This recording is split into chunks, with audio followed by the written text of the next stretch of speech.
नरेंद्र मोदी तो भारत माँ का लाल बन चुका है। हीरा बा का लाल तो सिर्फ कहने के लिए रह गया है। यह कहना है नरेंद्र मोदी के भाई प्रहलाद मोदी का। आगे उन्होंने तंज कसते हुए कहा कि जो लोग राजनीति में जाते हैं उनकी चमड़ी मगरमच्छ जैसी हो जाती है। प्रधानमंत्री नरेंद्र मोदी के भाई प्रहलाद मोदी ने हाल ही में दिए एक इंटरव्यू में जिस तरह से सरकार के पॉलिसी पर निशाना साधा है और नरेंद्र मोदी को लेकर जो जो बात कही है वह आपको हैरान कर देगी। आगे उन्होंने नरेंद्र मोदी को लेकर अपने रिश्ते के बारे में क्या कहा, नरेंद्र मोदी परिवार के सुख दुख में साथ देते हैं या नहीं, इस बारे में क्या खुलासे किए, कैसे विपक्षी पार्टी उन्हें चुनाव लड़ने का ऑफर देती है, सब आपको बताएंगे। नमस्कार, मेरा नाम परितोष शाही है और आप जनता जंक्शन देख रहे हैं। मैं संजय कुमार झा 32 साल से अपने कार्य क्षेत्र में काम कर रहा था, लेकिन कोरोना काल के दौरान मैं रोड पर आ चुका था। उसी पीरियड में मुझे अपने मित्रों के द्वारा पता चला रैपिडो के बारे में। अच्छा खासा अपने अर्निंग को मैं बढ़ा सकता हूं। मेरे ऊपर में है कि कम से कम 1000 रुपया पर डे हम अपना इनकम कर पाए यहाँ से। और हम आह्वान करते हैं कि जो भी युवा बेरोजगार हैं वो रैपिडो कैप्टन ऐप से जुड़े। हमारे भाई नरेंद्र मोदी तो 1970 में ही घर छोड़कर चले गए थे और भारत माँ के लाल बन गए थे। हीरा बा का लाल तो खाली कहने के लिए रह गए हैं। परिवार का कोई सुख दुख हो, कोई अच्छा काम हो या कोई दुख वाला समय हो, कभी कोई सुध नहीं लेते हैं। हम लोगों को उनसे कोई अपेक्षा भी नहीं है। हम किसी को बताते भी नहीं है कि हमारा भाई देश का प्रधानमंत्री है, क्योंकि इस बात को बताने का कोई मतलब नहीं बनता है। हम पहले जैसा जीवन जीते थे, पहले जिस तरह से कमा कर खाते थे, उसी तरह का जीवन आज भी जी रहे हैं और हम खुश हैं। हमें उनसे कोई अपेक्षा भी नहीं है कि हमारे लिए वह कुछ करें।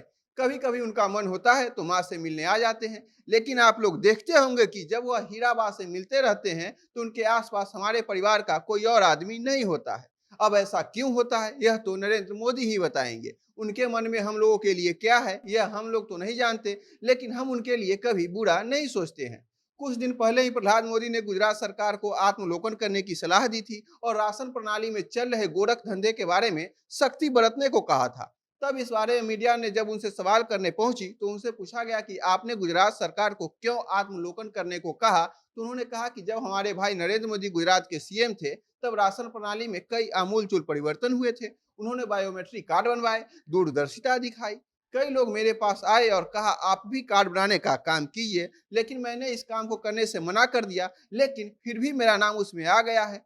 तब मैंने उस समय जब मेरे भाई गुजरात के सीएम थे इस परिपत्र को रद्द करने का मांग उठाया था, क्योंकि उसमें बहुत गड़बड़ी हुई थी। तब कहा गया था कि यह परिपत्र रद्द नहीं हो सकता। आज तक यही गड़बड़ी चलती आ रही है। लेकिन मेरा कहना है कि अगर संसद से पास किए गए किसानों के 3 कानून को वापस लिए जा सकते हैं, जिस पर राष्ट्रपति भी हस्ताक्षर कर चुके थे, तो इस राशन प्रणाली में हो रही गड़बड़ी जिसके बारे में सब लोग जानते हैं, उसे रद्द क्यों नहीं किया जा सकता है। इस बारे में उनसे पूछा गया कि आपको सरकार के पास जाना क्यों पड़ रहा है, आपके घर में ही आपके भाई प्रधानमंत्री हैं। तो प्रधान मोदी ने कहा हमारे भाई ने 1970 में ही घर छोड़ दिया था और भारत माँ के लाल बन चुके थे। हीरा बा का लाल तो सिर्फ कहने के लिए रह गए हैं। नरेंद्र मोदी परिवार के मामले में तो कभी आते ही नहीं है। वह तो एक माँ जिंदा है जिससे मिलने के लिए कभी कभी आ जाते हैं। परिवार का अच्छा प्रसंग हो या बुरा प्रसंग हो, उन्हें हमसे कोई मतलब ही नहीं है। अब परिवार वाली बात रह ही नहीं गई है। अब हम उनके बारे में सोचते ही नहीं है कि वो हमारे लिए कुछ करेंगे। उनकी मांगों को लेकर जब मीडिया ने उनसे सवाल किए कि आप जंतर मंतर पर विरोध करने क्यों गए थे, आप पीएम हाउस भी जा सकते थे, तब उन्होंने कहा कि पीएम हाउस कोई सब्जी मंडी तो है नहीं कि हम चले जाएंगे। और बात यहाँ तक रही कि वो हमारे भाई है, तो हमने इस बारे में सोचना ही बंद कर दिया है। जब पत्रकार ने उनसे पूछा कि अब गुजरात में होने वाला चुनाव है, ऐसे में क्या आपको लगता है कि आपकी मांगे मान ली जाएगी, तो उन्होंने कहा जो आदमी राजनीति में जाता है उसकी चमड़ी मगरमच्छ जैसी हो जाती है। वह सब कुछ देखता सुनता रहता है, लेकिन समय आने पर ही फैसला लेता है। हमें उम्मीद है कि यहाँ के नेता भी हमारी मांग को सुन लेंगे, यहाँ हो रही धांधली पर चुनाव से पहले कोई एक्शन लेंगे। जब उनसे पूछा गया कि नरेंद्र मोदी का दोस्ती मगरमच्छ से भी एक समय रहा है, तो उन्होंने कहा यह बात नरेंद्र मोदी से ही पूछो कि उनकी दोस्ती मगरमच्छ से रही है या नहीं, हमसे क्यों पूछते हो। कांग्रेस और आम आदमी पार्टी भी इनको अपने पाले में लेना चाहती है। इस साल होने वाले विधानसभा चुनाव में अपने चुनाव चिन्ह पर लड़वाना चाहती है। इस सवाल पर प्रधान मोदी ने कहा हम कभी भी किसी पार्टी में नहीं जाएंगे, हम कभी एक्टिव पॉलिटिक्स में नहीं जाएंगे। हमारी बस मांग मान ली जाएगी तो हम खुश हो जाएंगे। हमको लड़ना भी होगा तो हम बीजेपी के सामने से लड़ेंगे, किसी विपक्षी पार्टी के साथ जाकर तो लड़ने का सवाल ही नहीं उठता है।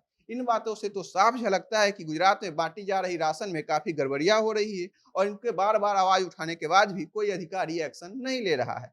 नरेंद्र मोदी से पारिवारिक रिश्ते के बारे में जिस तरह से वे अपने मन की बात बता रहे थे, अपने मन की भड़ास निकाल रहे थे, उससे सब कुछ साफ हो जाता है कि उनके मन में मोदी जी के बारे में क्या विचार है। क्योंकि जिस आदमी का भाई 12 साल गुजरात का सीएम रहा हो और 8 साल से विश्व के सबसे बड़े लोकतंत्र का राजा हो, वह आदमी आज अपने जीवन यापन के लिए राशन दुकान चला रहा है और भाई के किसी भी सुख या दुख में वह साथ नहीं देता है। प्रधानमंत्री कई बार खुले मन से कह चुके हैं कि मेरा परिवार अब तो देश की 135 करोड़ जनता है। ऐसे में उनके भाई ने जो बयान दिया है कि वह भारत माँ के लाल बन गए हैं, हीरा बा का लाल तो सिर्फ कहने के लिए रह गए हैं, यह सही भी दिख रहा है। बाकी आप नरेंद्र मोदी के भाई प्रहलाद मोदी के इस बयान पर क्या राय रखते हैं?